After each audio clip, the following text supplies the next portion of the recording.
সিরাজগঞ্জে video content তৈরির সময় ব্রিজের উপরে থাকা লোহার পাইপের সঙ্গে ধাক্কা লাগে গাড়িতে থাকা এক শিক্ষার্থী নিহত হয়েছেন।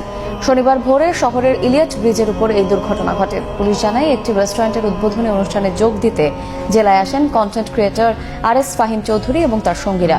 তারা শহর ঘুরে ভিডিও করছিলেন বিভিন্ন দর্শনীয় স্থানের। ইলিয়ট ব্রিজের ভিডিও ধারণের সময় গাড়ির ছাদ খুলে দাঁড়িয়েছিলেন রবিউল আজিম তনু।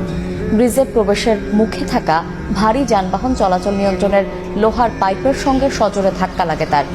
গাড়ি থেকে পড়ে গিয়ে গুরুতর আহত হন তিনি। উদ্ধার করে জেনারেল হাসপাতালে নেওয়া হলে চিকিৎসক রবিউল আজম তনুকে মৃত ঘোষণা করেন। তনু স্ট্যামফোর্ড ইউনিভার্সিটির ফিল্ম অ্যান্ড মিডিয়া স্টাডিজ বিভাগের 81তম ব্যাচের শিক্ষার্থী।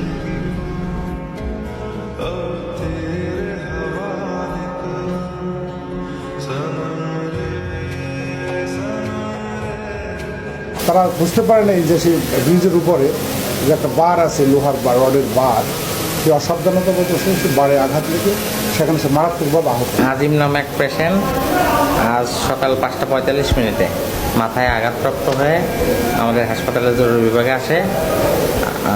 প্রাথমিক চিকিৎসা দিয়ে আমরা সার্জারি ওয়ার্ডে ভর্তি করে দিই এবং ভর্তির 5 মিনিটের মধ্যেই রোগীটা এক্সপায়ার করে।